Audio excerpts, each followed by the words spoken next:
Uma tradição mais antiga relata que Pedro foi o primeiro bispo de Roma. Isso parece bastante improvável, considerando o que sabemos sobre o cristianismo em Roma. Primazia da Igreja de Roma, preside os outros na caridade. E dizer Igreja de Roma é muito importante. Dito nas Escrituras. As Escrituras elas estão acima de tudo, incluindo, evidentemente, tradição, magistério e assim por diante. Vamos para mais um trechinho dessa aula, que foi o debate entre o padre José Eduardo e o pastor aí protestante Carlos Villati. Nós já reagimos aí a um trechinho e agora este trecho vai tratar sobre a questão do primado de Pedro, da questão da tradição, da escritura e do magistério, principalmente do magistério. Fica comigo até o final do vídeo para você entender um pouquinho mais, principalmente você que não entende por que tem que ter um papa, por que isso, da onde que surgiu, isso não tá na Bíblia, tá na Bíblia? Saberemos no vídeo de hoje. Não esqueça de que você pode e deve comentar, mas filhinho amado de Deus, faça o seu comentário, respeitando as regrinhas que está passando aí na sua telinha, tá bom? Não esquece também de deixar o meu joinha nesse vídeo, se inscrever no canal e ativar o seu sininho. Bora para o react, bora para o react para não perdermos tempo, porque este debate aqui, olha... Se você tem cérebro, é o momento de usar o cérebro. Foi tanta informação que a minha cabeça até... A gente tive que assistir várias vezes para poder lembrar de tudo aquilo que eles estavam falando também. Olha, gente, debater não é fácil não, hein? Já no famoso tripé, que é Sagrada Escritura, Sagrada Tradição e Magistério, enquanto que o protestantismo ele vai se basear no elemento chamado sola Escritura, somente a Escritura. Mas aqui é importante dizer já de antemão que protestantes não têm nenhum problema em seguir a tradição.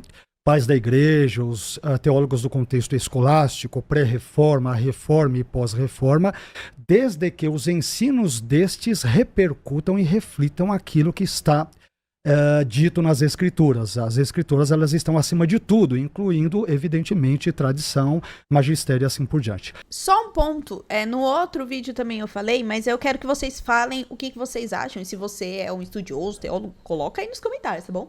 Do que eu me recordo, do contato que eu tenho com protestantes, do que eu já li, do que eu já pesquisei, eu de verdade, gente, eu não lembro tão antigamente assim das pessoas falarem dessa parte, né? Eu sei que tem livros, né? Eu já trabalhei numa livraria evangélica, então eu sei que tem livros que tratam dessas questões aí, sim, que muito se falava disso, mas o foco sempre foi, sempre é, né, na questão dos protestantes, o sola escritura, mas de uns tempos pra cá, eu não sei precisar, assim, exatamente de quando que eu tô percebendo isso, que eles têm falado mais, inclusive esse pastor aí, ele fala muito sobre a tradição apostólica, que era uma coisa que o pessoal também não falava, e quando você falava, não, é sola escritura e só. Eram citados como estudos, mas não que isso de alguma maneira eles levavam em consideração. Então me conta aí qual que é a sua percepção, porque a minha percepção é de uns tempos mais próximos do que antigamente, né? Eu trabalhei aí na livraria já faz uns quase 20 anos, então já faz um tempinho aí, né? Então me digam aí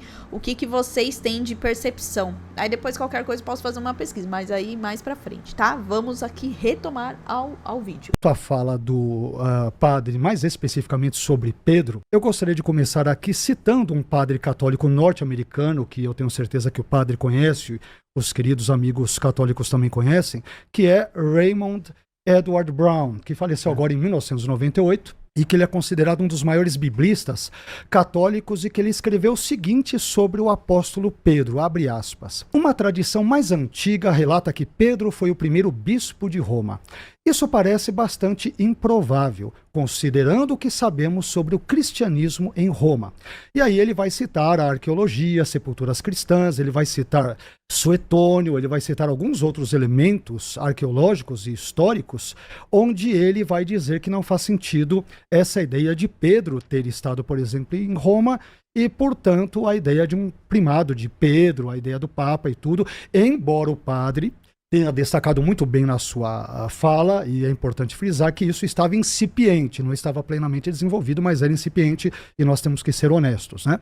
Mas na continuidade, o Raymond Brown vai dizer o seguinte: suposição de que quando ele, isto é Pedro, chegou a Roma, presumivelmente na década de 60 depois de Cristo, assumiu o cargo e se tornou o primeiro bispo, representa uma retroprojeção da ordem eclesiástica posterior, ou seja, você pega uma leitura a posteriori dos pais da igreja, dos primeiros séculos, e você retroage a Pedro. Então quem está dizendo isso é um biblista católico e padre, né? E ele vai dizer o seguinte: nossas evidências sugerem que o surgimento de um bispo único, distinto do colégio de presbíteros e bispos, ocorreu relativamente tarde na Igreja Romana, talvez somente no segundo século depois de Cristo. Evidentemente, ele tem em mente aqui o final do segundo século, e ele vai dizer que líderes como Lino, Cleto e Clemente, vistos ali como primeiros bispos ou papas ou protopapas, vamos assim dizer, conhecidos da Igreja Romana primitiva, provavelmente foram presbíteros bispos proeminentes, mas não necessariamente bispos monárquicos, ou seja, não adquiriram aquela perspectiva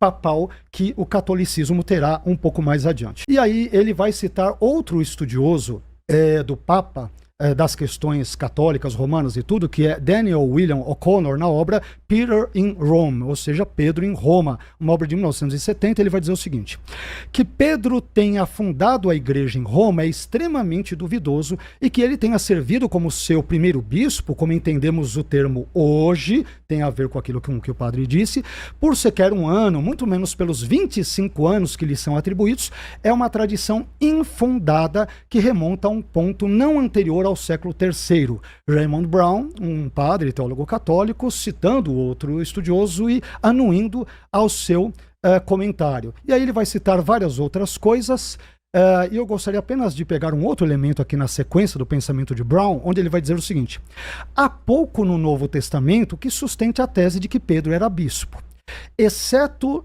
pelo fato de que 1 Pedro 5.1 apresenta Pedro falando como um presbítero. E aqui eu gostaria de fazer apenas uma brevíssima correção na fala do Brown, porque na verdade em 1 Pedro 5.1, Pedro se autodenomina em grego simpresbíteros, em grego, ou seja, copresbítero ou companheiro de presbitério, que é o que quer dizer a palavra grega simpresbíteros, em meio a outros tantos presbíteros, ou seja, Pedro é apenas mais um dos presbíteros e não o líder de todos eles. E aí o Brown vai terminar dizendo: mas isso significa presbítero bispo ou simplesmente ancião? Ou seja, não dá para sabermos o que Pedro foi. Esta última opção é possível, mesmo que os outros presbíteros a quem Pedro se dirige tenham funções episcopais. E à medida em que nós avançarmos na continuidade, eu tentarei expor mais alguns detalhes a respeito. Vamos lá? A primeira coisa, vamos falar do Brown. Porque o Raymond Brown, eu leio muito o Brown, o comentário dele a São João é maravilhoso. Tem tudo lá dentro, né? Absolutamente. Muito bom, muito bom. E vários livros dele são ótimos. Tudo que ele escreveu, por exemplo, sobre os escritos joaninos é maravilhoso, mas ele é um teólogo liberal. Na verdade, ele é um exegeta. E como exegeta, ele não presume o dado da fé. Inclusive, os escritos do Raymond Brown, em muitos momentos, vão atropelar conceitos como a divina inspiração, a revelação, etc. Então, como fonte da afirmação, ela acaba não se sustentando diante das próprias crenças que nós dois compartilhamos. Porém, aqui nós precisamos fazer uma distinção. É claro que se nós procurarmos exatamente o que nós entendemos por monarquia episcopal no primeiro século, nós só encontraremos disso vestígios quase imperceptíveis do ponto de vista histórico. Por quê? Porque não havia uma distinção clara entre presbítero e bispo. Gente, vamos só explicar aqui que tem muito termo, né, nesse trecho. Primeira coisa, o Brown, né, que não é o Dan Brown lá dos filmes do Anjos e Demônios, tá? Ele é um biblista, como eles falaram aí. Por que é importante fazer a distinção que o padre falou, né, do exegeta? O que é o exegeta? É aquela pessoa que ela vai se dedicar ali à interpretação científica e aprofundada da Sagrada Escritura. Então, ela vai contar com questão do contexto original, o que é o histórico, o cultural, o linguístico e o teológico. Então, ele sai um pouco dessa questão de fé, porque ele tira o sentido de algumas palavras. Então, ele compara as tradições, manuscritos, as traduções, estuda o contexto histórico, busca compreender o que o autor quis dizer e o que tem essa relação como teólogo liberal. Ele é usado dessa forma para se referir a quem interpreta a fé cristã aí partindo da razão humana e da experiência moderna. Então ele reconcilia o cristianismo com o pensamento contemporâneo, mesmo que isso daí implique em reinterpretar os dogmas e os textos bíblicos. Por isso que é importante fazer essa distinção. Hoje em dia, a igreja não proíbe mais a gente de ler, né, os livros, não tem mais o index. Mas é importante nós sempre termos essa consciência. Como que é a pessoa, o que ela pensa, qual o objetivo dela. E, óbvio, sempre ligando, no caso dos católicos, né, com a Sagrada Escritura, a tradição e o magistério, para ver aquilo que não sai, como o padre falou, porque dentro dessa linha desse biblista, ele moderniza a fé, e é uma coisa que nós temos que tomar cuidado, tá? Inclusive, antes desse trecho, o padre José Eduardo fala, né, que existem termos que hoje nós temos que naquela época não tinha. Nós já falamos isso. Por isso que é importante ler, entender o contexto, mas, óbvio, aplicar a fé, a doutrina, né, que você vive, no nosso caso aqui, a católica, tá? Essa distinção, ela foi sendo feita de maneira muito lenta e praticamente ela se consolidou no catolicismo no século XX. Antes disso, era até uma questão disputada. Se um bispo era um ofício, por exemplo, São Tomás de Aquino, que é um dos maiores teólogos da Igreja Católica, acreditava que era só um bispo. Aliás, que era só um ofício. Um ofício que o sacerdócio, ele já tinha tudo aquilo que estava implícito na função episcopal, só que amarrado. Portanto, a função episcopal, no caso da teologia de Tomás, ela é um ofício no qual ele exerce funções que o presbítero não pode exercer enquanto governante do presbitério. Então, ou seja, o que nós vamos encontrar entre o primeiro e o segundo século? Nós vamos encontrar um governo presbiteral, mas existe uma espécie de proto-presbítero, um primeiro presbítero, um supervisor. Nos Atos Apóstolos, por exemplo, São Paulo, eu não me lembro agora exatamente o capítulo e o versículo, mas ele diz que constituiu presbíteros, etc, etc. Depois ele mesmo fala para esses presbíteros: vós, que sois bispos, etc, etc. Acho que é Atos 20 e 28, possivelmente. É por aí, Então, veja, essa distinção, ela vai acontecendo lentamente. Agora, o que a história mostra é que, em primeiro lugar, a Igreja de Roma tem uma proeminência muito, muito antiga. Ou seja, já Santo Inácio de Antioquia fala da primazia da Igreja de Roma. Preside os outros na caridade. E dizer Igreja de Roma é muito importante. Por quê? Se a gente pega Santo Irineu, por exemplo, ele estabelece a base da doutrina apostólica a partir das igrejas dos apóstolos, que são, digamos, os lugares onde nós devemos buscar a verdadeira doutrina quando ela é pregada. Ou seja, a verdadeira doutrina é a doutrina apostólica. Ele não recorre sequer a uma menção clara da Escritura naquele trecho, a diversos héreses. Gente, e aí vale aqui uma observação, né? Que é o que nós chamamos da tradição apostólica, tá? Isso é a tradição apostólica. Eles sempre recorriam aos apóstolos, né? As igrejas apostólicas, que os apóstolos, né, depois aí se espalharam pelo mundo para levar o evangelho. Então, eles sempre se direcionavam aos apóstolos. Eu não lembro se é nesse trecho ou num outro que o padre vai dar um exemplo maior em relação a isso. Portanto, se a gente quiser partir de uma evidência extra-bíblica de que Pedro foi um bispo em Roma, que, aliás, a gente não sabe nem exatamente o que isso significa no primeiro século, é claro que desde o ponto da teologia católica, isso é um espantalho, você não vai encontrar. O que você vai encontrar bem documentado é que já muito, muito cedo, prematuramente até podemos dizer, nós temos o recurso à Igreja de Roma, nós temos a veneração da tumba de Pedro em Roma. Essa veneração acontece, o martírio é muito mais documentado e muito mais referido pelos escritores eclesiásticos, e que ali, de algum modo, se estabeleceu a sede primacial, e ela se torna uma igreja de referência. Isso me parece muito difícil de contestar desde a perspectiva historiográfica. Mas o que é importante nós entendermos aqui, que foi até o que o padre José Eduardo disse. Não adianta nós pensarmos com a cabeça de hoje e olhar para as escrituras, porque era um outro contexto, era uma outra situação. A igreja estava se formando, mas diante dos relatos, diante das provas que nós temos, a Igreja de Cristo está seguindo até hoje, né, que atualmente é o Papa Leão XIV. Então, desde Pedro até o Papa Leão XIV, que nós temos agora. E existe a famosa, né, referência bíblica, que Jesus fala, né,